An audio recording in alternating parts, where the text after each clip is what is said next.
ಹರೇ ಶ್ರೀನಿವಾಸ.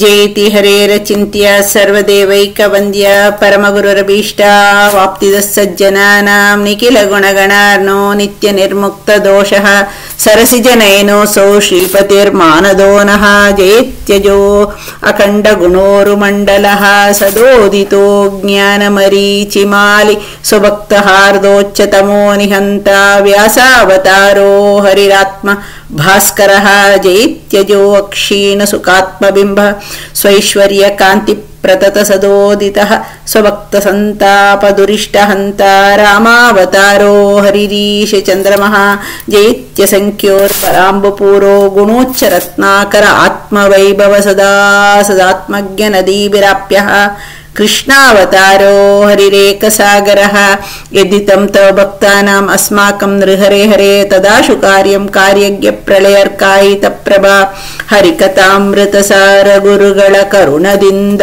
ಪಣಿತು ಪೇಳುವೆ ಪರಮ ಭಗವದ್ ಭಕ್ತರಿದನಾದರದಿ ಕೇಳುವುದು ಆದರದಿ ಕೇಳುವುದು. ಹರಿಕಥಾಮೃತ ಸಾರದಲ್ಲಿ ವಿಭೂತಿ ಸಂಧಿ ದೇವರ ವಿಶೇಷ ರೂಪ ಒಂದೊಂದು ಜಾಗೆಯಲ್ಲಿನೂ ಇದ್ದು ಆಯಾ ವಸ್ತುವ ಧರ್ಮವನ್ನ ನಿಯಮಿಸುತ್ತಾ ಇದ್ದಾನೆ ಅಂತ ತಿಳಿಯೋದು. ದೇವರೇ ಎಲ್ಲವನ್ನು ಇದ್ದು ಸರ್ವವ್ಯಾಪ್ತನಾದವನು ಅದರದರಲ್ಲಿ ಶಕ್ತಿಯನ್ನ ಆದಾನ ಮಾಡಿ ಆ ಕಾರ್ಯಗಳನ್ನ ಮಾಡಿಸ್ತಾನಂತ ಎಲ್ಲದಲ್ಲಿನೂ ದೇವರ ನೋಡುವುದು. ಅಂದ್ರೆ ನಮ್ಮಂಥವರಿಗೆ ನಮ್ಮ ಕಣ್ಣ ಮುಂದೆ ಫಸ್ಟ್ ಶುರು ಮಾಡಿದ್ರು ನಮ್ಮ ದೇಹದಲ್ಲೇ ನೋಡುವುದು ಅಂತ. ದೇಹವನ್ನೇ ನಗರ, ದೇಹವನ್ನೇ ಪಟ್ಟಣ, ದೇಹವನ್ನೇ ಅರಮನೆ, ಅಲ್ಲಿ ಆಗುವಂತ ಇಂದ್ರಿಯಗಳಲ್ಲಿ ಆಗೋದು ಅದೇ ಒಂದು ಯಜ್ಞ ಕುಂಡಗಳು. ಹೀಗೆ ಮಾಡಿ ಆಮೇಲೆ ಇದು ಚಲಿಸುತ್ತಾ ಇದು ರಥ ಅಂತ ಚಿಂತನೆ ಮಾಡು. ಆಮೇಲೆ ಹೇಳಿದು ರಥೋತ್ಸವ ಮಾತ್ರ ಅಲ್ಲ, ತೆಪ್ಪೋತ್ಸವವೂ ಆಗತ್ತ ಅಂತ. ಅದು ಮಾತ್ರ ಅಲ್ಲ, ದೇಹ ಬಳಸುವ ಪದಾರ್ಥಗಳು ನಮ್ಮದೇ ಆಗಬಹುದು, ನಮ್ಮದು ಅಲ್ಲದ ಪದಾರ್ಥಗಳು ಅದನ್ನೂ ದೇವರೇ ಸೃಷ್ಟಿ ಮಾಡಿದ್ದ ಅಂತ ದೇವರನ್ನು ನೋಡೋದು ಅಂದ್ರೆ ಅದೇ ತಾನೆ. ದೇವರು ಅಂದ್ರೆ ಏನು? ಬರೀ ಹೆಸರಲ್ಲ, ಅದು ಗುಣವಾಚಕ ಶಬ್ದ. ಆ ಗುಣ ಯಾವುದನ್ನು ಹೇಳುತ್ತಾ? ಸೃಷ್ಟಿಯಾದಿ ಎಲ್ಲವೂ ಸೃಷ್ಟಿ ಮಾಡಿದವನೇ ಸ್ಥಿತಿ, ಸೃಷ್ಟಿ ಮಾಡಿದ್ದವನೇ ಲಯ ಮಾಡುತ್ತಾನೆ. ಸೃಷ್ಟಿ ಸ್ಥಿತಿ ಲಯ ಮೂರನ್ನು ಮಾಡೋದು, ಅದನ್ನ ನಿಯಮನ ಮಾಡೋದು. ಇದು ಜಡಕ್ಕೆ, ಎಲ್ಲದಕ್ಕೆ ನೋಡೋದು, ವಿಶೇಷವಾಗಿ ಜಡಕ್ಕೆ. ಚೇತನಕ್ಕೆ ಆಗುವಾಗ ಜ್ಞಾನ ಅಜ್ಞಾನ ಬಂಧ ಮೋಚನ ಇಷ್ಟು ಮಾಡುವಂಥದ್ದು ಒಬ್ಬನೇ. ಅದು ದೇವರ ಲಕ್ಷಣ. ಹಾಗೆ ದೇವರನ್ನ ಎಲ್ಲದಲ್ಲಿನೂ ಕಾಣು ಅಂತ ಇಷ್ಟು ನಮಗೆ ಕೊಟ್ರು. ಈವಾಗೆ ನಮ್ಮ ದೇಹ ಕಾಣುವ ಪದಾರ್ಥಗಳು ನಮ್ಮದೇ ಆಗೋದು, ನಮ್ಮದಲ್ಲದು ಇಷ್ಟು ನೋಡಿದ. ಇವಾಗ ಈ ಪದ್ಯದಲ್ಲಿ 28th ಪದ್ಯ ವಿಶ್ವತೋಮುಖ ಅಂದ್ರೆ ಕಾಣದೇ ಇರುವಂಥದ್ದು, ಆ ಒಂದು ಲಾಜಿಕ್ ಅನ್ನು ಮೀರಿ ನಿಂತದ್ದು, ಅಂದ್ರೆ ಶಾಸ್ತ್ರದಿಂದ ಮಾತ್ರ ತಿಳಿಯುವ ವಿಷಯಗಳು ದೇವರು ಮಾಡುವ ಸೃಷ್ಟಿಗಳು. ಯಾವುದು? ಫಸ್ಟ್ ಈ ಬ್ರಹ್ಮಾಂಡ ಅಂತಾನೆ ಹೇಳ್ತೀವಲ್ಲ, ಈ ಬ್ರಹ್ಮಾಂಡದಲ್ಲಿ ಇದು ಯಾವ ಪುಸ್ತಕ? Science. It is beyond science, it's beyond logic. ಇದೇ ಕಣ್ಣಿಗೆ ಕಾಣದೇ ಇರುವಂತ ಲೋಕಗಳು ಇದೆ. ಭೂಮಿ ಮಾತ್ರ ಇಲ್ಲ, ಆಕಾಶ, ಆಕಾಶದಲ್ಲಿನ ಮೇಲೆ ಕೆಳಗೆ ಎಲ್ಲೆಡೆನೂ ಇರುವಂತ 14 ಲೋಕಗಳು, ಭುವನ 14 ಲೋಕಗಳು. ಅಷ್ಟು ಮಾತ್ರ ಇಲ್ಲ, ಇದೇ ಭೂಮಿ. ನಾವು ಭೂಮಿ ಅಂದ್ರೆ ಅರ್ತ್, ಗ್ಲೋಬ್ ಇಷ್ಟೇ ತಿಳಿದಿದ್ದೀವಿ. That is a speck. ಭೂಭಾಗ ಎಂಬುದೇ ಶಾಸ್ತ್ರದಲ್ಲಿ ಕಣ್ಣಿಗೆ ಕಾಣದೇ ಇರು. ಹೇಳ್ತೀವಲ್ಲ, ಮಧ್ಯ ವಿಜಯದಲ್ಲಿ ನೋಡಿದಾಗ ಉತ್ತರ ಬದ್ರಿಗೆ ಹೋದ್ರು ಅದು ಕಣ್ಣಿಗೆ ಕಾಣುವ ಪ್ರದೇಶ ಇಲ್ಲ, ಸತ್ಯತೀರ್ಥರಿಗೆ ಹೋಗೋಕೆ ಅಸಾಧ್ಯವಾದ ಜಾಗ ಭೂಮಿಯಲ್ಲೇ ಇದೆ. ನಾವು ಭಾಗವತ ಇತ್ಯಾದಿ ಗ್ರಂಥಗಳಲ್ಲಿ 5ನೇ ಸ್ಕಂದದಲ್ಲಿ ವಿಸ್ತಾರವಾಗಿದೆ. ಆ ಒಂದನ್ನೇ ಇಲ್ಲಿ ಹೇಳ್ತಾ ಇದ್ದಾರೆ. ಇಲ್ಲಿ ಅಲ್ಲಿನ ದೇವರ ಚಿಂತನೆ ಹೇಗೆ ಮಾಡೋದು ಅಂಬುದನ್ನ ಇಲ್ಲಿ ತಿಳಿಸಿಕೊಡ್ತಾ ಇದ್ದಾರೆ. ವಿಶ್ವತೋ ಈ ಉಪಾಸನೆ ನಮಗೆ ಎಡಕತ್ತ ಕಾಣದೇ ಇರುವಂತದ್ದಕ್ಕೆ ಅಂತ ಹೇಳಿದ್ರೆ, ನಮಗೆ ಕಣ್ಣಿಗೆ ಕಾಣೋದಿಲ್ಲ. ದೇವತೆಗಳು ಅವರು ಈ ವಿಶ್ವದಲ್ಲಿ ಅಂದ್ರೆ ಈ ಬ್ರಹ್ಮಾಂಡಕ್ಕೆ ಆಚೆ ಇರುವಂತ ಆವರಣಗಳು ಆಗಲಿ, ಈ ಬ್ರಹ್ಮಾಂಡದಲ್ಲಿ ಇರೋದು ಎಲ್ಲವೂ ಮಾಡ್ತಾರ, ಅದು ನಮ್ಗೆ ನಿಲ್ಕುವಂಥದ್ದಲ್ಲ. ಈ ಬ್ರಹ್ಮಾಂಡದಲ್ಲಿ ಈ ಭೂಪ್ರದೇಶ ನಾವು ಏನ್ ಹೇಳ್ತೀವಿ, ಜಂಬೂದ್ವೀಪ ಅಂತ ಹೇಳ್ತೀವಿ. ಜಂಬೂದ್ವೀಪ ಆ ಜಂಬೂದ್ವೀಪದಲ್ಲಿ ಇರುವಂತ ಇದು ಭೂಪ್ರದೇಶ. ಈ ಒಂದು ಭೂಪ್ರದೇಶದಲ್ಲಿ ಇರುವಂತದ್ದ ಒಂದು ತುಣುಕನ್ನ ಕೊಡ್ತಾ ಇದ್ದಾರೆ ದೇವತೆಗಳು. ಇದನ್ನ ಹೇಗೆ ಚಿಂತನೆ ಮಾಡ್ತಾರೆ ಅಂದ್ರೆ, ಅವರು ಜಂಬೂದ್ವೀಪ ಮಾತ್ರ ಮಾಡಲ್ಲ, ಈ ಭೂಪ್ರದೇಶದಲ್ಲೇ ಸಪ್ತ ದ್ವೀಪಗಳು, ಸಪ್ತ ಸಾಗರ ಇದೆಲ್ಲ ಕಣ್ಣಿಗೆ ಕಾಣುವುದಲ್ಲ, ಅದರಲ್ಲಿನೂ ಉಪಾಸನೆ ಮಾಡಿ 14 ಲೋಕಗಳೇನು ಮಾಡ್ದ. That is so ಹ್ಯೂಮಂಗಸ್. ಎಲ್ಲದಕ್ಕೇನು ಒಡೆಯ ಅವನು. ಜಸ್ಟ್ ಒಂದು ತುಣುಕು ಈ ಯಾಕೆ ಇದು ಮುಖ್ಯ ಅಂದ್ರೆ, ನಾವು ಹೇಳ್ತೀವಲ್ಲ ಸಂಕಲ್ಪದಲ್ಲಿ ಜಂಬೂದ್ವೀಪೆ ಅಂತ ಶುರು ಮಾಡ್ತೀವಲ್ಲ, ಆ ಜಂಬೂದ್ವೀಪ ಅಟ್ಲೀಸ್ಟ್ ಒಂದು ಶಬ್ದ ನಮ್ಗೆ ಅರ್ಥ ಆಗತ್ತ. ಆ ಜಂಬೂದ್ವೀಪದಲ್ಲಿ ಹೇಗಿದೆ ಏನು ಅಂಬೋದನ್ನ ಈ ಒಂದು ಇದನ್ನ ಕೊಡ್ತಾರೆ. ಇದಕ್ಕೆ ಮೂಲವಾಗಿ ಭಾಗವತವೂ ಇದೆ. ವಿಜಯದಾಸರು ಕೊಟ್ಟದ್ದನ್ನು, ಗುರುಗಳು ಅವರ ಪರಮ ಗುರುಗಳು ಕೊಟ್ಟದ್ದನ್ನ ಹಾಗೆ ಸುಂದರವಾಗಿ ನಮಗೆ ಹೇಳ್ತಾರೆ. ಇದು ಬರೀ ನಮ್ಮ ಚಿಂತನೆಗೆ, ಇದು ಹೇಗೆ ಇದು ಬಳಸುವ ರೀತಿಯೂ ಇದೆ. ನಾವು ಇದನ್ನ ಅನುಸಂಧಾನಕ್ಕೆ ತರಬಹುದು, ಕಂಟಿನ್ಯೂಸ್ ಆಗಿ ಇರೋದಿಲ್ಲ. ಅನುಸಂಧಾನಕ್ಕೆ ಯಾವಾಗಲೂ ಒಂದೊಂದಕ್ಕೇನು ಅದು ಹೇಗೆ ಮಾಡೋದು ಎಂಬುದು ನೋಡೋಣ. ಈ ಪದ್ಯ ಹೀಗಿದೆ. ಇದು 28th ಪದ್ಯ. ವ್ಯಾಪ್ತವಾಗಿರುವಂತಹ ವ್ಯಾಪ್ತ ಚಿಂತನೆ, ವಿಶ್ವತೋ ಉಪಾಸನೆ, ಅನೇಕ ವಿಶ್ವಮುಖ ಉಪಾಸನೆ. ಇದು ಹೀಗಿದೆ. ಇದು ವಾರಿಜ ಭವಾಂಡವೆ ಸುಮಂಟಪ ಮೇರುಗಿರಿ ಸಿಂಹಾಸನವು ಭಾಗೀರಥಿಯ ಮಜ್ಜನವು ದಿಕ್ವಸ್ತ್ರಗಳು ನುಡಿ ಮಂತ್ರ ಭೂರುಹಜ ಫಲ ಪುಷ್ಪ ಗಂಧ ಸಮೀರ ಶಶಿರವಿ ದೀಪ ಭೂಷಣ ತಾರಕೆಗಳನ್ನರ್ಪಿಸಲು ಕೈಕೊಂಡು ಮನ್ನಿಸುವ ಅವನು ಸ್ವೀಕಾರ ಮಾಡಿ, ಈ ಚಿಂತನೆ ಸ್ವೀಕಾರ ಮಾಡಿ ನಮ್ಮನ್ನ ಮನ್ನಿಸುವ, ನಮ್ಮನ್ನ ರಕ್ಷಣೆ ಮಾಡುತ್ತಾನೆ. ನಾವು ಮಾಡಿದ ಅಪರಾಧಗಳನ್ನೆಲ್ಲ ಕ್ಷಮೆ ಮಾಡಿ, ಯಥಾಯೋಗ್ಯವಾಗಿ ಕ್ಷಮೆ ಮಾಡಿ ನಮ್ಮನ್ನ ರಕ್ಷಣೆ ಕೊಡ್ತಾನ ಎಂಬೋ ಭರವಸೆ ಇಲ್ಲಿ ಕೊಡ್ತಾ ಇದ್ದಾರೆ. ಇದು ನೋಡಿ, ಇದು ವಾರಿಜ ಭವಾಂಡವೇ ಸುಮಂಟಪವು. ಇದಕ್ಕೆ ವಿಜಯದಾಸರದ ಪದ ಹೀಗಿದೆ. ವಿಜಯದಾಸರು ಒಂದು ಕಡೆ ಇದನ್ನ ಹೇಳ್ತಾರಂತ, ವ್ಯಾಖ್ಯಾನಕಾರರು ಇದನ್ನ ಕೊಡ್ತಾರೆ ನಮ್ಗೆ. ವಿರಿಂಚಾಂಡ ಮಂಟಪವು ಅಂತ. ಅದು ವಿರಿಂಚಿ ಅಂದ್ರೆ ಏನು? ಬ್ರಹ್ಮನ ಅಂಡ, ಬ್ರಹ್ಮಾಂಡ ಅಂತ ಹೇಳ್ತೀವಲ್ಲ, 14 ಲೋಕಗಳು ಇರುವಂತ ಅಷ್ಟು ದೊಡ್ಡ ಮಂಟಪ. ಅವರು ದೇವತೆಗಳು ಎಲ್ಲ ಕಡೆನೂ ಇರೋರು, ಅದನ್ನ ಅವರು ನೋಡಬಲ್ಲರು. ನೋಡಿದ್ದನ್ನ ಹೇಳ್ತಾರೆ. ಆ ಬ್ರಹ್ಮಾಂಡ ಇದು ಹೇಳ್ತೀವಲ್ಲ ನಾವು ಮಂಗಳಾಷ್ಟಕ, ಯಾಕೆ ಅದು ಮಂಗಳ? ಬ್ರಹ್ಮಾಂಡಂ ವರಮಂದಿರಂ, ಅದೇ ಅವನ ಮನೆ ಅಂತ. ಸೊ ಈ ಚಿಂತನೆ ವಾರಿಜ ಭವಾಂಡವೇ ಸುಮಂಟಪವು, ಅದೇ ಒಂದು ಮಂಟಪವಾಗೇ ಇದೆ ಅಂತ. ವಾರಿಜ ಅದು ಹಿಂದೆಯಿಂದ ನೋಡ್ತಾ ಬಂದಿದ್ದೀವಿ. ವಾರಿ ಅಂದ್ರೆ ನೀರು. ಆ ನೀರು ವಾರಿಯಲ್ಲಿ ಹುಟ್ಟಿರುವಂತ ಕಮಲ. ಆ ಕಮಲದಿಂದ ಆ ನೀರು ಎಲ್ಲಿ ಇದೆ? ನಾವು ಚಿಂತನೆ, ನಾವು ಪದ್ಮನಾಭ, ಅನಂತ ಪದ್ಮನಾಭ ವ್ರತ ಇತ್ಯಾದಿ ಮಾಡುವಾಗ ವಿಶೇಷವಾಗಿ, ಈವನ್ ಅದರ್ವೈಸ್ ದೇವರ ನಾಭಿ, ಆ ನಾಭಿ ಕಮಲ ಅಂತ. ನಾಭಿ ಅದು ಏನು? ಅದು ಎಲ್ಲದಕ್ಕೇನು ಆಶ್ರಯವಾಗಿದೆ. ಯಾವುದಕ್ಕೆ? ಅದು ನೀರು ಅಂತ. ನೀರು ಅಂದರೆ ಸಮಟೈಮ್ಸ್ ನೀರು ಎಂಬುದು, ಸಮುದ್ರ ಎಂಬುದು, ನೀರು ಎಂಬುದು ಅದು ಈ ವಾತಾವರಣ, ಅದಕ್ಕೇನು ಇಂಟರ್ಚೇಂಜಬಲ್. ಸಮುದ್ರ ಆಕಾಶ ಇಂಟರ್ಚೇಂಜಬಲ್ ಆಗಿ ಶಾಸ್ತ್ರದಲ್ಲಿ ಬಳಸ್ತಾರೆ. ಎಲ್ಲದಕ್ಕೇನು ಅವನೇ ಆಧಾರ. ನಾಭಿ ಅಂದ್ರೆ ಸೆಂಟರ್ ತಾನೆ. ನಾಭಿ ಎಂಬುದಕ್ಕೆ ನಮ್ಮಲ್ಲಿ ಇರುವಂತ ನಾಭಿ ಒಂದು ಇದೆ.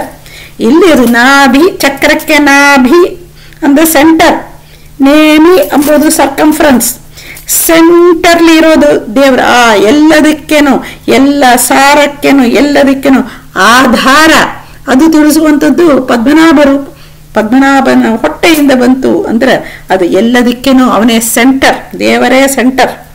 ಎಲ್ಲದಕ್ಕೇನೋ ಕೇಂದ್ರ, ಒಂದು ಚಕ್ರಕ್ಕೆ ಕೇಂದ್ರ ಅಂದ್ರೆ ಬರೀ ಸೆಂಟರ್ ಅಂತ ಅರ್ಥ ಅಲ್ಲ, ಎಲ್ಲವನ್ನೂ ಹಿಡಿದು ಇಟ್ಟುಕೊಂಡಿರುವಂಥದ್ದು ದೇವರು. ಎಲ್ಲವನ್ನಕ್ಕೇನು ಆಧಾರ, ಅದರ ಸೆಂಟರ್ಲಿ ಒಂದು ವೀಲ್, ಆ ಕಾಲದ ಚಕ್ರದ ವೀಲ್ ನೋಡಿದ centre is very important. It holds that, actually ಅದನ್ನು ಧಾರಣ ಮಾಡತ್ತೆ.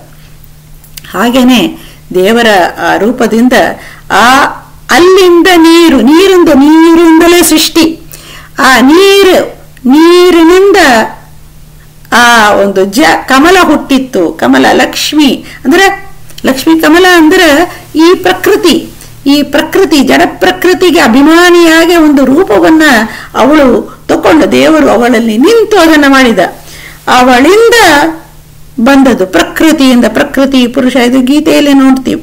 ಅಲ್ಲಿಂದ ಬಂದದ್ದು ಆ ನಾಭಿ ಕಮಲ, ಅದನ್ನಿಂದ ಬಂದದ್ದು ವಾರಿ ಅಂದ್ರೆ ನೀರಿನಿಂದ ಬಂದ ಕಮಲ. ಅಲ್ಲಿಂದ ಬಂದದ್ದು ಭವ, ಅಲ್ಲಿಂದ ಉದ್ಭವ ಆದ, ಕಮಲದಿಂದ ಉದ್ಭವ ಆದದ್ದು ಯಾರು? ಮೊಟ್ಟ ಮೊದಲು ಡೈರೆಕ್ಟ್ ಸನ್ ಚತುರ್ಮುಖ. ಆ ಚತುರ್ಮುಖ ಅವನ ಅಂಡ ಅಂದ್ರೆ ಏನಾಯ್ತು? ಬ್ರಹ್ಮಾಂಡ. ಅದನ್ನೇ ವಿಜಯದಾಸರು ವಿರಿಂಚಾಂಡ ಅಂತ ಹೇಳ್ತಾರೆ. ಸೊ ಈ ವಾರಿಜ ಭವಾಂಡ, ಈ ಬ್ರಹ್ಮಾಂಡವೇ ಸುಮಂಟಪ ಅಂತ ಹೇಳ್ತಾರೆ. ಸು ಹಾಕಿದಾರಲ್ಲಿ ನಾವು ನೋಡ್ತಾ ಬಂದಿದ್ದೀವಿ. ಮಂಗಳಕರವಾದಂತ ಮಂಟಪ ದೇವರಿಗೆ ಆ ಭೂಸ್ಥಾನದಲ್ಲಿ. ಆ ಬ್ರಹ್ಮಾಂಡ ಅಂದ್ರೇನೆ ನೋಡಿ, ಅದು ಬ್ರಹ್ಮಾಂಡ ಎಂಬುವ ಕನ್ಸ್ಟ್ರಕ್ಷನ್ ಶಾಸ್ತ್ರದಲ್ಲಿ ನೀವು ಅನೇಕ ಬಾರಿ ಕೇಳಿರ್ತೀರ. ಹರಿಕಥಂಸಾರದಲ್ಲಿ ಬಂದಿದೆ. 24 ತತ್ವಗಳು ದೇವರು ಸೃಷ್ಟಿ ಮಾಡಿ ಅದರಿಂದ ಏನು ಅದು ಒಟ್ಟು ಸೇರಿಸೋದು ಹೇಗೆ? Putting it together. ಅದಕ್ಕೆ ದೇವತೆ 24 ತತ್ವಗಳನ್ನು ಮಾಡಿ, ಅಭಿಮಾನಿ ದೇವತೆಗಳನ್ನ ಮಾಡಿ, ಎಲ್ಲ ಮಾಡಿದ ಮೇಲೆ ಇವಾಗ ಎಲ್ಲ ರಾ ಮೆಟೀರಿಯಲ್ಸ್ ಇದ್ರೆ ಸಾಲದು. ಯಾವ್ದು ಮಿಕ್ಸರ್ಲಿ ಹಾಕ್ತಾರಲ್ಲ ಒಂದು ಮನೆ ಕಟ್ಟಬೇಕಂದ್ರೆ. ಸೊ ಇದು ಅಷ್ಟು ಸುಲಭ ಇಲ್ಲ, ಕಣ್ಣಿಗೆ ಕಾಣದೇ ಇರುವಂತಹ ತತ್ವಗಳು. ಇದನ್ನೆಲ್ಲ ಒಟ್ಟು ಸೇರಿಸಿ ಆ ದೇವತೆಗಳು ಎಲ್ಲದಲ್ಲಿನೂ ಎಲ್ಲರೂ ಇರುವಂತೆ ಮಾಡಿದ ಸ್ಥೂಲವಾದ ಅಂದ್ರೆ ಆ ಒಂದು ಪೃಥ್ವಿಯ ಅಂಶವೇ ಜಾಸ್ತಿ ಇರುವಂಥದ್ದು ಈ ತತ್ವಗಳಲ್ಲಿ. ಅದೇ ಬ್ರಹ್ಮಾಂಡ. ಬಿಕಾಸ್ ಇಟ್ ಹ್ಯಾಸ್ ಒಂದು ಪರ್ಫೆಕ್ಟ್ ಮನೆ ಕಟ್ಟಿದಾಗ ಚಂದಾಗಿ ಕಾಣುತ್ತೆ. ಹಾಗೆ ಈ ಇದು ನಮಗೆ ಚಿಂತನೆಗೆ ಮನೆ ಅಂದ್ರೆ ಈಸಿಯರ್ ಆಗತ್ತೆ. ಈ ತರಾನೇ ದೊಡ್ಡ ಮನೆ ಅದು ನಮ್ಮ ಕಣ್ಣಿಗೆ ಕಾಣೋದಿಲ್ಲ. ನಾವೆಲ್ಲೋ ಕೂತಿದ್ದೀವಿ, ನಮ್ಮ ಕಣ್ಣಿಗೆ ಎಷ್ಟು ಕಾಣುತ್ತೆ. ಸೊ ಬ್ರಹ್ಮಾಂಡಂ ವರಮಂದಿರಂ ಅಂತ ಹೇಳಿದಾಗ ಅದರ ದೇವರು ಮಾಡಿದ್ದ ಈ ಮಂಟಪವನ್ನ, ಈ ವಾರಿಜ ಭವಾಂಡ ಸುಮಂಟ, ತನ್ನ ಮಂಟಪವನ್ನ ತಾನೇ ಮಾಡಿಕೊಂಡಿದ್ದು, ತಾನೇ ಕೂತಿದ್ದಾನೆ. ಅವನಿಗೆ ಆಧಾರ ಅವನೇ ಆಗಿದ್ದಾನೆ. ಸೊ ಅದಕ್ಕೆ ದೇವರ ನೆನಪು ಬಂದಾಗ ಅದು ಆಗತ್ತೆ, ಮಂಟಪ ಆಯಿತು ಅಂತ ಹೇಳ್ತಾರೆ. ಇದರ ಡೀಟೇಲ್ಸ್ ಎಲ್ಲ ಭಾಗವತದಲ್ಲಿ ವಿಸ್ತಾರವಾಗಿ ಬಂದಿದೆ. ಈ ಬ್ರಹ್ಮಾಂಡವನ್ನ ಮಾಡಿ, ಅಲ್ಲಿ ಬ್ರಹ್ಮಾಂಡವನ್ನ ಮಾಡೋದು ಮಾತ್ರ ಅಲ್ಲ, ಅಲ್ಲಿ ಎಲ್ಲೆಡೆನೂ ಅವನು ಒಂದು ಅಲ್ಲಿ ಬರುತ್ತಲ್ಲ ಶಾಸ್ತ್ರದಲ್ಲಿ, ಅವನು ಯೋಗದಂತೆಯಲ್ಲಿ ಮಲಗಿದ್ದ, ಶೇಷಶಾಹಿಯಾಗಿ ಮಲಗಿದ್ದ. ಅಲ್ಲಿಂದ ಏನಾಗಿತ್ತು? ಆ ಬ್ರಹ್ಮಾಂಡ ಪೂರ್ತಿ ಅವನು ವ್ಯಾಪ್ತನಾದ. ಮೊಟ್ಟ ಮೊದಲು ವಿರಾಟ ಪುರುಷ ಅಂದ್ರೆ ನಾರಾಯಣನೇ ಆಗ್ತಾನೆ. ವಿರಾಟ ಪುರುಷ ದೊಡ್ಡ ದೇಹ, ಪದ್ಮನಾಭನಾಗ ಮಲ್ಕೊಂಡ, ಎಲ್ಲೆಡೆನೂ ಅವನು ತುಂಬಿದ. ವ್ಯಾಪ್ತಿ ಅಂತ ಹೇಳ್ತೀವಲ್ಲ, ಬ್ರಹ್ಮಾಂಡ ಪೂರ್ತಿ. ಇನ್ನೊಂದು ರೂಪ ಪ್ರವೇಶ ಮಾಡಿದ ಅಂದ್ರೆ ಅಲ್ಲಿ ಇದ್ದ ಇನ್ನೊಂದು ರೂಪ, ಏನು ಇಲ್ಲಿ ಕಾರ್ಯಗಳು ಆಗಬೇಕು ಎಂಬುವ ಸಂಕಲ್ಪದಿಂದ ಅಲ್ಲಿ ಒಂದು ರೂಪ ಪೂರ್ತಿ ಮಾಡಿದ. ಆ ರೂಪದಿಂದ ಆ ವಿರಾಟ ರೂಪ ಬ್ರಹ್ಮನೂ ಬಂದ. ಆಮೇಲೆ ತಿರುಗ ಬ್ರಹ್ಮನಿಗೆ ಇನ್ನೊಂದು ಫಾರ್ಮ್ ಕೊಟ್ಟ. ಬ್ರಹ್ಮಾಂಡಂ, ಈ ಬ್ರಹ್ಮಾಂಡ ಎಂಬುದು ಆ ಚತುರ್ಮುಖನ ಒಂದು ರೀತಿಯಾದ, ಚತುರ್ಮುಖನಿಗೆ ಅನೇಕ ದೇಹಗಳನ್ನು ಕೊಡ್ತಾನೆ. ಮಹತ್ತತ್ವದ ದೇಹ, ಈ ತತ್ವ ದೇಹ ಉಂಟು. ಈ ಬ್ರಹ್ಮಾಂಡ ನಮಗೆ ಅದೆಲ್ಲ ತುಂಬಾ ಡಿಫಿಕಲ್ಟ್. ಸೊ ಜಸ್ಟ್ ಬ್ರಹ್ಮಾಂಡವನ್ನ ತಗೊಳ್ಳೋಣ. ಈ ಬ್ರಹ್ಮಾಂಡ ಎಂಬುದು ಚತುರ್ಮುಖ ಇದ್ದ, ಅದರಲ್ಲಿ ತುಂಬಿದ್ದಾನೆ. ವಿರಾಟ ಪುರುಷನಾಗೆ ಅಲ್ಲಿ ಅವನು ತುಂಬಿ ಇದ್ದಾನೆ. ಸೊ ಅದು ಅಲ್ಲಿಂದ ಆ ಅಂಥ ಒಂದು ಬ್ರಹ್ಮಾಂಡವೇ ದೇವರ ದೊಡ್ಡ ಮಂಟಪ ಅಂತ. ಆ ಮಂಟಪದಲ್ಲಿ ನಾವು ಏನ್ ಮಾಡ್ತೀವಿ? ದೇವರನ್ನ ಕೂಡಿಸುವಾಗ ಹೇಗೆ ಕೂಡಿಸ್ತೀವಿ? ಹಾಗೆ ಸುಮ್ಮನೆ ಇಡಲ್ಲ. ಅಟ್ಲೀಸ್ಟ್ ಒಂದು ರಂಗೋಲಿ ಹಾಕಿ ಇಡ್ತೀವಿ, ಒಂದು ಪೀಠ, ಒಂದು ಪೀಠ ಇಟ್ಟಿರ್ತಿ. ಸೊ ಈ ಬ್ರಹ್ಮಾಂಡವೇ ಮಂಟಪ ಆದ್ರೆ ಅಲ್ಲಿ ಇರುವಂತ ಪೀಠ ಏನು ಅಂದ್ರೆ ಮೇರುಗಿರಿ ಸಿಂಹಾಸನ ಅಂತ. ಮೇರುಗಿರಿ ಸಿಂಹಾಸನ. ಮೇರುಗಿರಿ ಎಲ್ಲಿ ಇದೆ? ಮೇರುಗಿರಿ ಕಣ್ಣಿಗೆ ಕಾಣುವುದಿಲ್ಲ. ಅದು ಹೇಳ್ತಾರೆ ಈ ಇವಾಗ ಬ್ರಹ್ಮಾಂಡದಲ್ಲಿ ನಾವು ಆಕಾಶದಲ್ಲಿ, ನಾವು ಮನುಷ್ಯರು ಆಕಾಶದಲ್ಲಿ ಏನು ಮಾಡಲ್ಲ, ಭೂಮಿಯಲ್ಲೇ ಎಲ್ಲ ನಮ್ದು ಕಾರಬಾರ. ಈ ಭೂಸ್ಥಾನ ಅಂದ್ರೆ ಈ ಬ್ರಹ್ಮಾಂಡದಲ್ಲಿ ಭೂಲೋಕ, 14 ಲೋಕಗಳು, ಮೇಲೇನ 7 ಕೆಳಗೆ 7, ಸೆಂಟರ್ಲಿ ಇರೋದು ಭೂಮಿ, ನಾವಿರುವಂಥದ್ದು. ಈ ಭೂಮಿ ಎಂಬುದು ತುಂಬಾ ವಿಶಾಲ, ಪೃಥ್ವಿ ಅಂತ ಕರೀತಾರೆ.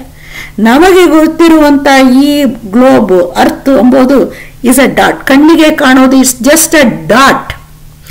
ಈ ಡಾಟ್ ಇರೋದು ಜಂಬೂದ್ವೀಪ ಅಂತ.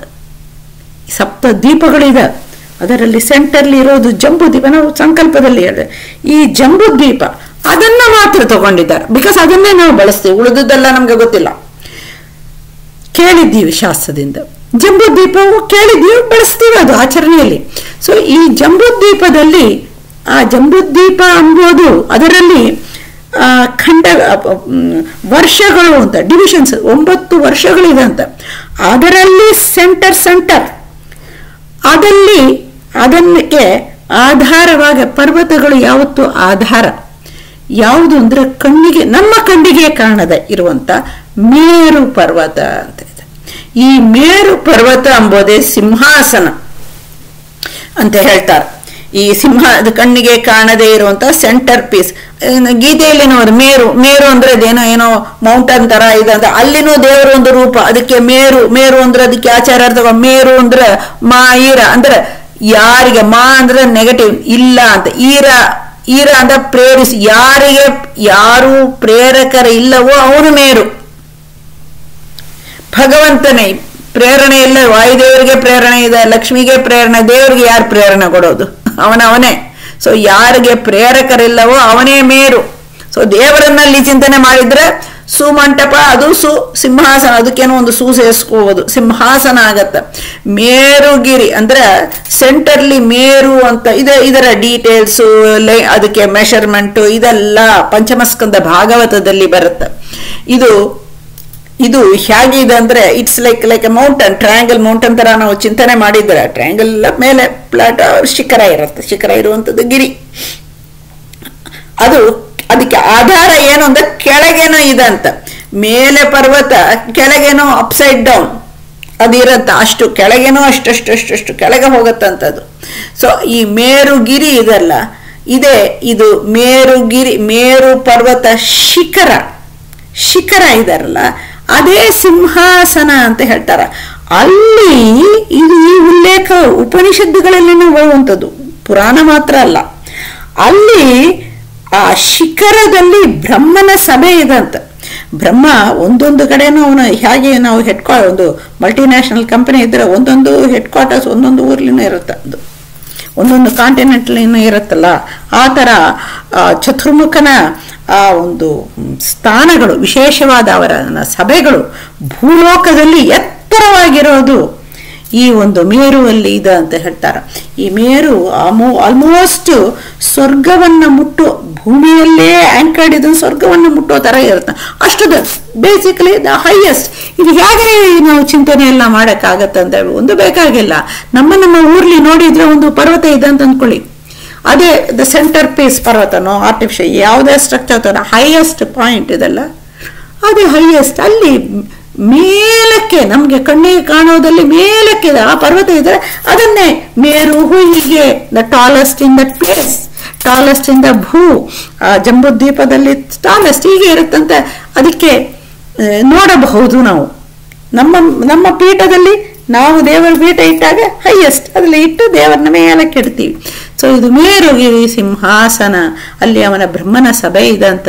ಅದನ್ನ ವೈಜಯಂತಿ ಅಂತನೂ ಕರೀತಾರೆ. ಬ್ರಹ್ಮನ ಸಭೆ ಒಂದೊಂದು ಭೂಸ್ಥಾನದಲ್ಲಿ ಇದೆ, ಆಕಾಶದಲ್ಲಿ ಒಂದು ಇದೆ, ಆಮೇಲೆ ಊರ್ಧ್ವ ಲೋಕದಲ್ಲಿ ಭೂ, ಅಂತರಿಕ್ಷ, ಆಮೇಲೆ ಸತ್ಯಲೋಕ, ಹೀಗೆ ಅವನ ಸ್ಥಾನಗಳು ಒಂದೊಂದು ಕಡೆನೂ ಅವನು ಇಟ್ಕೊಂಡಿದ್ದಾನೆ. ಸೊ ಭೂಸ್ಥಾನದಲ್ಲಿ ಇದನ್ನು ಹೇಳ್ತಾರೆ ವೈಜಯಂತಿ. ಆಲ್ಮೋಸ್ಟ್ ಸ್ವರ್ಗಕ್ಕೇನೆ ಹೋಗುತ್ತದು.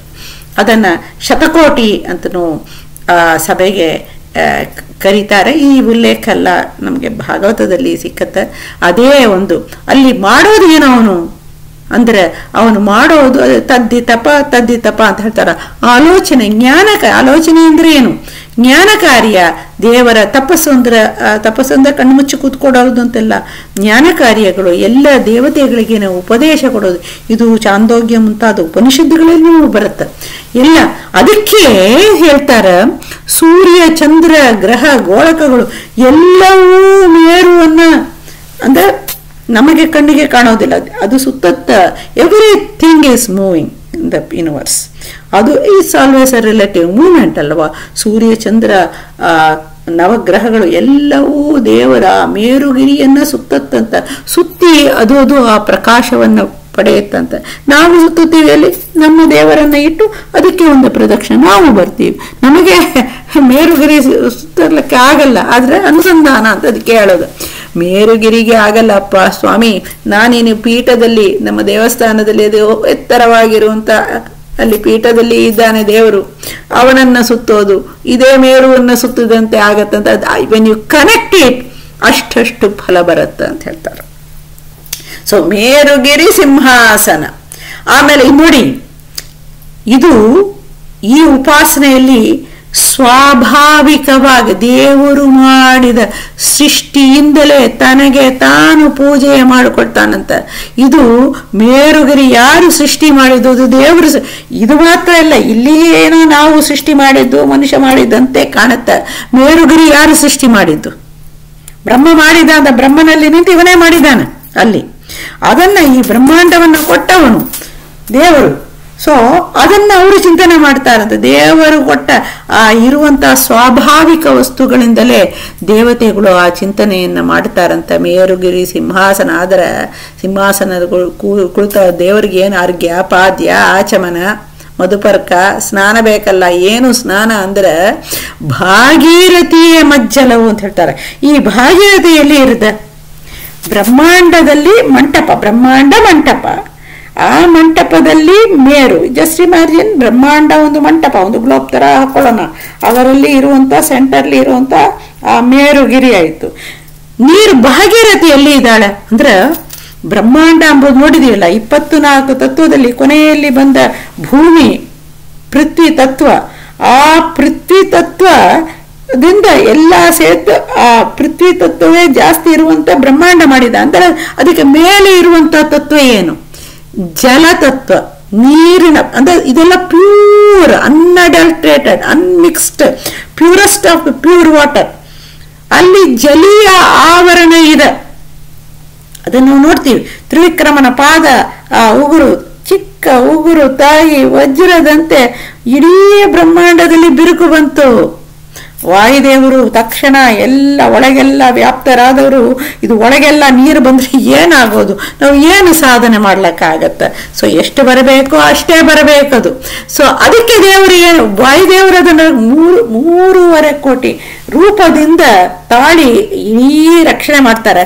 ಒಂದೇ ಒಂದಕ್ಕೆ ಬಿಟ್ಟು ತ್ರಿವಿಕ್ರಮ ಪಾದ ಒಂದೇ ಒಂದನ್ನು ದೊಡ್ಡದು ಮಾಡಿತ್ತು ಅಂತ. ಅಲ್ಲಿಂದ ದೇವರ ಪಾದದ ಉಗುರನ್ನ ನೋಡಿದ ತಕ್ಷಣ ಭಾಗೀರಥಿ ಓಡಿ ಬಂದು ಮುಟ್ಲಕ್ ಬಂದರು ಅಂತ. ಸೊ ನೀರು ಬಂತು, ಅಲ್ಲಿಂದ ನೀರು ಬಂತು ಜಲೀಯ. ಅದಕ್ಕೆ ಗಂಗೆ ಅಷ್ಟು ವಿಶೇಷ. ಅದನ್ನ ತಕ್ಷಣ ಮೊಟ್ಟ ಮೊದಲು ಪಾದ ಪೂಜೆ ಮಾಡಿ ಕಮಂಡಲದಲ್ಲಿತ್ತು. ಅಲ್ಲಿ ಸತ್ಯಲೋಕದಲ್ಲಿ ಇರುವಂತಹ ಬ್ರಹ್ಮ ಆ ನೀರನ್ನ ತಗೊಂಡು ದೇವರಿಗೆ ಪಾದ ಪೂಜೆ. ಫಸ್ಟ್ ಪಾದ ಪೂಜೆ ಅವರೇ ತಂದೆನೇ ಹೇಳಿಕೊಡಬೇಕು ಮಕ್ಕಳಿಗೆ. ಪಾದ ಪೂಜೆ, ದೇವರ ಪಾದಕ್ಕೆ ಪೂಜೆ ಮಾಡಬೇಕು. ಯಾವುದಿಂದ? ಜಲದಿಂದ. ಅಲ್ಲಿ ಗಂಗೆ ಅಲ್ಲೇ ನಿಂತು, ಗಂಗೆಯಲ್ಲಿ ಇವನೇ ದ್ರವರೂಪೇಣ ಅವನೇ ತುಂಬಿ, ಈ ತ್ರಿವಿಕ್ರಮನೇ ಆ ಜಲದಲ್ಲಿ ಸೇರಿಕೊಂಡಿದ್ದಾನೆ ದ್ರವರೂಪೇಣ. ಆ ರೂಪದಿಂದ ಅಲ್ಲಿ ಆ ಗಂಗೆಯ ಕಥೆಯನ್ನು ಬರುತ್ತೆ. ಭಾಗೀರಥಿ ಮರೀಚಿ ಕಶ್ಯಪನ ಮಗ, ಅವನ ಪೂರ್ಣ ಅಂತ ಅವನಿಗೆ ಹೆಸರು. ಅವನ ಮಗಳು ಈ ಒಂದು ವಿಶ್ವಗ. ಆ ರೂಪ ಗಂಗೆ ಅಲ್ಲಿಂದ ಇಲ್ಲವ, ಗಂಗೆ ಅಲ್ಲಿಂದ ಓಡಿ ಬಂದ್ಬಿಟ್ಲ. ಅಲ್ಲಿ ಗಂಗೆ ಇಲ್ಲವ ಅಂದ್ರೆ ಇದ್ದಾಳೆ. ಇನ್ನೊಂದು ಅವತಾರ ತಕೊಂಡು ಇದನ್ನು ಬಂದು ಸೇರ್ಕೊಂಡಿದ್ದಾರೆ. ಇವರು ಎಲ್ಲ ಕಡೆನೂ ಇದ್ದಾಳೆ ಇವಳು. ವಿಶೇಷ ಇಲ್ಲಿ ನೀರಿತ್ತು. ಇಲ್ಲಿ ಇರೋದೆಲ್ಲ 24 ತತ್ವದಿಂದ ಕೂಡಿರುವಂತ ನೀರು. ಎವ್ರಿಥಿಂಗ್ ಇಂದ ಬ್ರಹ್ಮಾಂಡ ಪ್ರಪಂಚ ನಮ್ದು, ಅಲ್ಲಿಂದ ಬರುವಂಥದ್ದು ಪ್ಯೂರ್. ಅದು ಬಂದು ಅದಕ್ಕೆ ದೇವಗಂಗಾ ಆಕಾಶಗಂಗಾ ಅಂತ ಕರೀತಾರೆ. ಆಕಾಶದಲ್ಲಿ ಎಲ್ಲಿ ಗಂಗಾ ಅಂದ್ರೆ ಅಲ್ಲಿ ಆ ನೀರು ಬಂದು ಇಲ್ಲಿ ಸೇರಿತ್ತಂತೆ. ಸೊ ದ್ಯಾಟ್ ಈಸ್ ಭಾಗೀರಥಿಯೇ ಮಜ್ಜನವು. ನಾವೆಲ್ಲಿ ಹೋಗೋದು ಭಾಗೀರಥಿಗೆ ಅಂತ ಹೇಳಿದಾಗೆ ಅಲ್ಲಿ ಆಚಾರ್ಯ ತಮ್ಮ ಬೃಹದಾರಣ್ಯ ಭಾಷ್ಯದಲ್ಲಿ ಇದನ್ನು ಉಲ್ಲೇಖ ಮಾಡ್ತಾರೆ. ಎಲ್ಲಾ ಕಡೆನೂ ತುಂಬಿದಾಳೆ ಅವಳು. ಎಲ್ಲಿ ಎಲ್ಲಿ ನೀರಿದೆಯೋ ಎಲ್ಲ ನೀರಕ್ಕೇನೋ ಆಧಾರ ಇವಳೆ. ನಮ್ಮ ಶವರ್ಲಿ ಬರುತ್ತೆ ನೋಡಿ, ಅಲ್ಲಿನೂ ಕಣ್ಣಿಗೆ ಕಾಣದೆ ಗಂಗೆ ಇರ್ಲೇಬೇಕು. ಬಿಕಾಸ್ ಈ ನೀರಿಗೆ ಕಾರಣ ಆ ನೀರು, ಹೊರಗಿಂದ ಇರುವಂತ ನೀರು. ಅವಳು ಅಂದ್ರೆ ಆ ನೀರು ಇರುವಂತ ಆ ದೇವತೆ ಇದ್ದಾಳೆ. ಈ ನೀರು ನಮ್ಮ ಶವರ್ ಇಲ್ಲಿನೂ ಅವಳು ಅಂದ್ರೆ ನಾವು ಸ್ಮರಣೆ ಗಂಗಾ ಗಂಗಾ ಯೋ ಬ್ರೂಯಾತ್ ಅಂತ ಅದಕ್ಕೆ ಹೇಳ್ತಾರ. ಅದನ್ನ ಚಿಂತನೆ ಮಾಡಿದ್ರೆ ಅನುಗ್ರಹ ಮಾಡ್ತಾಳೆ. ಅದಕ್ಕೆ ನಾವು ಸ್ನಾನ ಮಾಡುವಾಗ ನಮ್ಮ ಕೊಳೆ ಇಲ್ಲ, ನಮ್ಮ ಒಳಗೆ ದೇವರು. ಈ ಮೇರುಗಿರಿ, ಈ ದೇಹದಲ್ಲಿ ಹೃದಯದಲ್ಲಿ ಅದೇ ಮೇರುಗಿರಿ. ಅಲ್ಲಿ ಆ ಮಂಟಪ, ಹೃದಯ ಮಂಟಪ, ಉರಸು ಇದಿರೋದು ಮಂಟಪ, ಅಲ್ಲಿ ಕೂತಿದ್ದಾನೆ ದೇವರು. ಆ ಮೇರುಗಿರಿ ಸಿಂಹಾಸನ. ಅದಕ್ಕೆ ಸ್ನಾನ, ನಾವು ಶವರ್ ತಕೊಂಡಾಗ ನಾವು ಸ್ನಾನ ಮಾಡುವಾಗ ಆ ನೀರ್ಲಿ ಗಂಗೆ ಇದ್ದಾರೆ. ಅದಕ್ಕೆ ಅದೇ ಹೇಳಿ ಮಾಡ್ತಾರಲ್ಲ, ಅದು ನಮಗೆ ಒಳಗೆ ಇರುವಂತ ದೇವರಿಗೆ ಅಭಿಷೇಕ, ದೇವರು ಕೊಟ್ಟ ದೇಹ ಅಭಿಷೇಕ ಅಂತದ್ದು ಮಾಡೋದು ಅಂತ. ಸೊ ಹಾಗೆ ನಮ್ಮ ದೇವರಿಗೆ ನಾವು ಅಭಿಷೇಕ ಮಾಡ್ತೀವಿ. ತುಳಸಿಯಲ್ಲಿ ಇಟ್ಟು ಕೃಷ್ಣನ ಇಟ್ಟು ಅದಕ್ಕೆ ತುಳಸಿ ನೀರು ಇರ್ತೀವಿ ನಾವು. ಸೊ ಭಾಗೀರಥಿ ಮಜ್ಜಲ ಈ ತಾಟ್ ಹೀಗೇನೆ ದೇವತೆಗಳು ಮಾಡ್ತಾರಂತ ಬಂದ್ರೆ ಅದು ದೇವತೆಗಳು ನಮಗೆ ಈ ವಿಷಯವನ್ನು ತಿಳಿದದಕ್ಕೆ ತಮ್ಮ ಅನುಗ್ರಹ ಮಾಡ್ತಾರಂತ. ಚಿಕ್ಕ ಚಿಕ್ಕ ಚಿಂತನೆ ಫಲ ದೊಡ್ಡದು ನೋಡಿ. ಹೀಗೆ ನಮಗೆ ಉದ್ಧಾರ ಆಗೋ ಮಾರ್ಗ ಇದು ಆಗತ್ತೆ. ಇದು ನಮಗೆ ಅಂತ ಭಾಗೀರಥಿಯೇ ಮಜ್ಜಲವು. ಆಮೇಲೆ ಸ್ನಾನ ಆದ ಮೇಲೆ ಏನ್ ಮಾಡ್ಬೇಕು? ವಸ್ತ್ರಂ ಸಮರ್ಪಯಾಮಿ. ದೇವರಿಗೆ ಏನು ವಸ್ತ್ರ, ನಾವು ಪೀತಾಂಬರ ಏನೋ ನಮ್ದು ಹಾಕೋದ ದೇವರಿಗೆ. ದೇವರು ಎಲ್ಲಿ ಇದ್ದಾನೆ? ದೇವರು ವ್ಯಾಪ್ತನಾಗಿರುವಂತ ಭಗವಂತ. ಆ ವ್ಯಾಪ್ತನಾಗಿದ್ದಾನೆ ಎಲ್ಲಿ? ಬ್ರಹ್ಮಾಂಡ ಪುರ ವ್ಯಾಪ್ತನಾಗಿದ್ದಾನೆ. ಬ್ರಹ್ಮಾಂಡ ಏನು, ಈ ಆಕಾಶ ಎಲ್ಲ ವ್ಯಾಪ್ತನಾಗಿದ್ದಾನೆ. ಅವನನ್ನ ಮುಚ್ಚಲಿಕ್ಕೆ ಸಾಧ್ಯನ? ಬಟ್ಟೆ ಅಂದ್ರೆ ಏನೋ ಮೈಯನ್ನು ಮುಚ್ಚುವಂಥದ್ದು ಬಟ್ಟೆ, ಆಚ್ಛಾದನೆ ಮಾಡೋದು ಬಟ್ಟೆ. ಆ ಹೇಳ್ತಾರಲ್ಲ ಛಂದಸ್ಸು ಅಂತ ನಾವು ಹೇಳ್ತೀವಿ. ಛಂದಸ್ಸು ಅಂತ ಯಾಕೆ ಕರೀತಾರೆ? ಛಂದಸ್ಸು ಅಂದ್ರೆ ಚಡಿ ಆಚ್ಛಾದನೆ ಅಂತ, ಮುಚ್ಚೋದು ಅಂತ. ಯಾವುದನ್ನ ಮುಚ್ಚುತ್ತೆ ಈ ಗಾಯತ್ರಿ ಛಂದಸ್ಸು ಇದು ಅಂತ ಕೇಳ್ತಾ ಇರ್ತೀವಲ್ಲ, ಮುಚ್ಚುತ್ತೆ. ಅಲ್ಲಿ ಒಳಗೆ ಇರುವಂತ ದೇವತೆಗಳು ನಮ್ಗೆ ಕಾಣೋದಿಲ್ಲ. ಮಂತ್ರ ಹೇಳ್ತೀವಿ, ಕೃಷ್ಣಾಯ ನಮಃ ಅಂತ ಹೇಳ್ತೀವಿ, ದೇವರು ಕಾಣಿಸೋದಿಲ್ಲ. ಈ ಶಬ್ದಗಳು ಅವನನ್ನು ಮುಚ್ಚಿ ಆ ಒಂದು ಸಂಪುಟದಲ್ಲಿ ಇಟ್ಟಂತೆ ಇಟ್ಟತ್ತೆ. ಈ ಶಬ್ದಗಳು, ಈ ಅಕ್ಷರಗಳು ಅಲ್ಲಿ ಇರುವಂತಹ ದೇವತೆಗಳನ್ನು ತೋರಿಸಿಕೊಡೋದಿಲ್ಲ. ದೇವತೆಗಳು ತಮ್ಮ ಒಳಗಿರುವಂತಹ ದೇವರನ್ನು ತೋರಿಸಿಕೊಡೋದಿಲ್ಲ, ಮುಚ್ಚೋದು.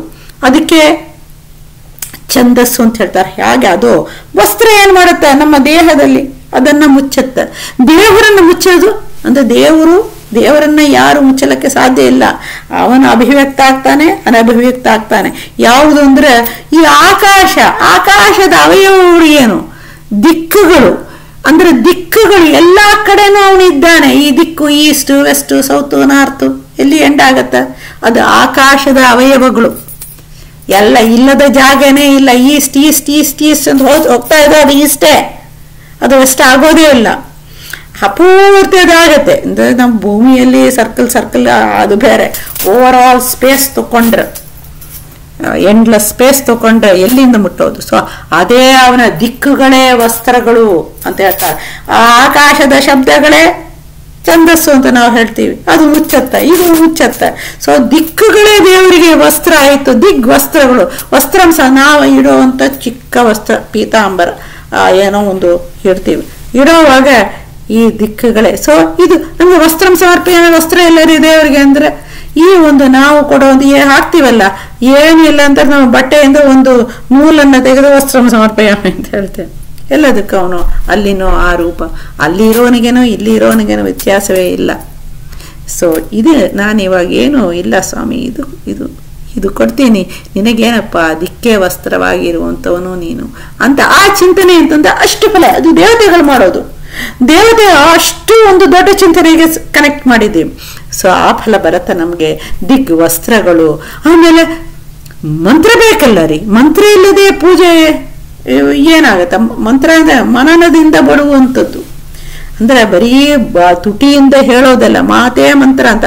ಅಂದ್ರೆ ತುಟಿಯಿಂದ ಹೇಳೋದಕ್ಕೆ ಮನಸ್ಸು ದೇವರಲ್ಲಿ ಇಟ್ಟು ಹೇಳುವಂತ ಶಬ್ದಗಳೆಲ್ಲವೂ ಮಂತ್ರ ಆಗ್ಬಿಡುತ್ತೆ. ದೇವರಲ್ಲಿ ಮನಸ್ಸು ಹೋದ್ರೆ ಅದು ಮಂತ್ರ, ಅದು ನುಡಿಯೋದು. ನಾವು ಏನ್ ಋಷಿ ಮುನಿಗಳು ಅವ್ರು ಏನ್ ಹೇಳಿದ್ರು ಮಂತ್ರ, ನಾವು ಅದನ್ನು ದುರುಪಯೋಗ ಮಾಡಿ ಲೌಕಿಕಕ್ಕೆ ಹೇಳ್ತೀವಿ. ಅಲ್ಲಿನ ದೇವರ ಚಿಂತನೆ ಒಂದು ಅದೇ ಮಂತ್ರ ಆಗ್ಬಿಡುತ್ತೆ. ನುಡಿ ಮಂತ್ರಗಳಾಯ್ತು ಇವಾಗ. ಸೊ ನುಡಿ ಮಂತ್ರ ಏನು? ನುಡಿ ನಮ್ಮ ನುಡಿ ಮಾತಲ್ಲ, ಧ್ವನಿ, ಆಕಾಶ, ಆ ಸಮುದ್ರದ ಧ್ವನಿ, ಆ ಪಕ್ಷಿ ಹಕ್ಕಿ ಇದು ಎಲ್ಲ ಮಾಡುವಾಗ ಆ ಶಬ್ದ, ಅದು ದೇವರನ್ನ, ದೇವತೆಗಳು ಆ ಶಬ್ದ ಧ್ವನಿ ಇಂಟೋನೇಷನ್ ಇಂದಾನೆ ಮೀನಿಂಗ್ ಬರೋದಲ್ವಾ, ಅದು ಮಾಡಿಸ್ತಾರೆ. ಈ ಚಿಂತನೆ ಬಂದ್ರೆ ಅದೇ ಮಂತ್ರ ಆಯ್ತು ಅಂತ ಹೇಳ್ತಾರ. ಇದಕ್ಕೆ ಅಧಿಕಾರ ಬಿಧಿಕಾರ ಏನು ಇಲ್ಲ ನೋಡಿ, ಯಾರು ಬೇಕಾದ್ರೆ ಈ ಚಿಂತನೆ ಮಾಡ್ಬೋದು. ಆಮೇಲೆ ದೇವರಿಗೆ ಮಂತ್ರ ಆಯ್ತು, ಆಮೇಲೆ ಪುಷ್ಪ ಫಲ ಗಂಧ ಇದೆಲ್ಲ ಬೇಕಲ್ಲ. ಅದೇನು ಅಂದ್ರೆ ಭೂರುಹಜ ಅಂದ್ರೆ ಭೂಮಿಯಿಂದ ಏನೇನೇನೆಲ್ಲ ಹುಟ್ಟತ್ತ, ನಾವು ಹಾಕಿದ್ದೀವಿ ಅಲ್ಲಲ್ಲಿ ವನಗಳಲ್ಲಿ ಎಲ್ಲ ಕಡೆನೂ ಹಿಮಾಲಯಸ್ ಹೊಡಿ ಎಲ್ಲೆಲ್ಲಿ ಆಗತ್ತ, ಅದೇ ಅವನಿಗೆ ಸಮರ್ಪಣೆ. ಅಂದ್ರೆ ಭೂಮಿ, ಊರ್ಹ ಅಂದ್ರೆ ಭೂಮಿಯನ್ನ ಭೇದಿಸಿ ಬರುವಂಥದ್ದು, ಭೇದಿಸಿ ಹುಟ್ಟುವಂಥದ್ದು. ಭೂರುಹಜ ಅಲ್ಲಿ ಬರುವಂತ ಫಲಗಳು, ಪುಷ್ಪಗಳು, ಅಲ್ಲಿಂದ ಬರುವಂತ ಅದರಲ್ಲಿ ಇರುವಂತ ಪರಿಮಳ, ಗಂಧ, ಆ ಗಂಧವನ್ನ ಹೊತ್ತು ಬರುವಂಥದ್ದು ಯಾವುದು? ಗಾಳಿ. ಎಲ್ಲದಲ್ಲಿನೂ ಇದ್ದ ಸಮೀರ ಅಂದ್ರೆ ಅಲ್ಲಿ ವಾಯುದೇವರು ಸಮ್ಯಕೀರ. ಇಲ್ಲಿ ಏನರ್ಥ? ಆ ಗಂಧ, ಪುಷ್ಪದಲ್ಲಿ ಗಂಧ ಇದೆ, ಆ ಗಂಧವನ್ನ ಆ ಗಾಳಿ ತಂದು ನಮ್ಮ ಮೂಗಿಗೆ ಮುಟ್ಟಿಸಬೇಕು. ಸೊ ಆ ಗಾಳಿ, ಎಲ್ಲದಲ್ಲಿನೂ ಅದೇ ಅದಕ್ಕೆ ಚಾಮರಂ, ಛತ್ರ ಚಾಮರ ಅಂತ ಹೇಳ, ಚಾಮರ ಅದು ಹಾಕೋದು ಎಲ್ಲ, ಅದು ಉಪಲಕ್ಷಣ ಎಲ್ಲವೂ ಹೀಗೆ, ಛತ್ರ ಚಾಮರ ವ್ಯಜನ ಪರ್ಯಂಕ ಎಲ್ಲವೂ ಇದೆ ಅವನಿಗೆ ಆಗತ್ತ. ಆಮೇಲೆ ದೇವರಿಗೆ ದೀಪ ಇಲ್ಲದೆ ಪೂಜೆ ಇಲ್ಲ ಅಂತ. ಏನು ದೀಪ ನೋಡಿದೀವೆಲ್ಲ, ಸೂರ್ಯ ಚಂದ್ರ ಮೇರುವನ್ನು ಸುತ್ತುತ್ತಾ ಇದೆ. ಸೂರ್ಯ ಚಂದ್ರ ಅದೇ ಆರತಿ. ಎಷ್ಟು ಆರತಿ ದೇವರಿಗೆ, ಎಷ್ಟು ಸತಿ ಸುತ್ತುತ್ತಾನೆ ಸೂರ್ಯ, ಚಂದ್ರ ಎಷ್ಟು ಸತಿ, ಗ್ರಹಗಳು, ನಮ್ಗೆ ಗ್ರಹಗಳ ದೀಪ ಕಾಣಿಸೋದಿಲ್ಲ, ಆ ಗ್ರಹಗಳು ಸುತ್ತತ್ತ, ಗ್ರಹ ಸುತ್ತಂತ ಗ್ರಹಕ್ಕೆ ದೀಪ ಎಲ್ಲಿಂದ? ಅಲ್ಲಿ ದೇವತೆಗಳಿದ್ದಾರಲ್ಲ, ಒಂದೊಂದು ಗ್ರಹಕ್ಕೆ ಒಂದೊಂದು ದೇವತೆ, ಅವರು ಸುತ್ತುತ್ತಾ ಇರ್ತಾರೆ. ಸೊ ಇದೇ ಆರತಿಗಳಾಯ್ತು. ಶಶಿ ರವಿ ದೀಪ. ಆಮೇಲೆ ದೇವರಿಗೆ ಭೂಷಣ ಬೇಕಾ? ಆಭರಣ ಬೇಕಲ್ಲ. ದೇವರಿಗೆ ಆಭರಣಕ್ಕೆ ಎಲ್ಲಿ ಹೋಗೋದು ನಾವು? ಅದಕ್ಕೆ ಏನು ಆಭರಣ? ಏನು ದೇವರಿಗೆ ಆಭರಣ ಏನು ಅಂದ್ರೆ ನಕ್ಷತ್ರಗಳು, ಅದಕ್ಕಿಂತ ಆಭರಣ ಬೇಕಾ? ಡೈಮಂಡ್ಸ್ ತರ ಏನು ಜಾಜ್ವಲ್ಯಮಾನವಾಗಿದೆ. ಸೊ ಆ ಒಂದು ಭೂಷಣಗಳು, ತಾರಕೆಗಳು, ಆ ತಾರಕೆಗಳು ಅದೇ ಭೂಷಣ ಆಗತ್ತ ದೇವರಿಗೆ. ಭೂಷಣ ತಾರೆ, ಆ ನಕ್ಷತ್ರಗಳು ಅಂತ ಈ ತರ ಪೂಜೆಯನ್ನು ಮಾಡಿ ದೇವತೆಗಳು ಇದೆಲ್ಲ ಮಾಡ್ತಾರಂತೆ. ಯಾಕೆ ಮಾಡ್ತಾರೆ? ಅಲ್ಲಿ ಇರುವಂತಹ ದೇವರ ರೂಪವನ್ನ ದೇವರು ಮಾಡುವ ಲೀಲೆ, ಅದನ್ನ ಅವರು ಚಿಂತನೆ ಮಾಡ್ತಾರೆ. ನಾವು ನಮ್ಮ ಮನೆಯಲ್ಲಿ, ನಮ್ಮ ಪೂಜಾ ರೂಮ್ಲಿ ಅಥವಾ ನಮ್ಮ ಮನಸ್ಸಲ್ಲಿ ಈ ಚಿಂತನೆಯನ್ನ ಮಾಡಿ ಆ ಚಿಂತನೆ ಜೊತೆಯಲ್ಲಿ ವಿಶ್ವತೋಮುಖ ಚಿಂತನೆಯಲ್ಲಿ ಅದನ್ನ ಸೇರಿಸಿದಾಗ ಇನ್ನೂ ಚಿಕ್ಕ ಕೆಲಸ, ಪುಣ್ಯ ಅಂತೂ ದೊಡ್ಡದು, ವಿಶಾಲ ವ್ಯಾಪ್ತ ಚಿಂತನೆ ಇದು ನಾವು ಮಾಡ್ಬೋದು ಅಂತ ಇಲ್ಲಿ ಹೇಳ್ತಾರಂಬಲ್ಲಿ. ಕೃಷ್ಣ ಅರ್ಪಣ ಮಸ್ತುರಿ. ಅರವಿಂದ್ ಅವರೇ, ಅಮರ್ ಅವರೇ, ಅಜಯ್ ಅವರೇ, ತುಂಬ ಧನ್ಯವಾದಗಳು. ಹರೇ ಶ್ರೀನಿವಾಸ.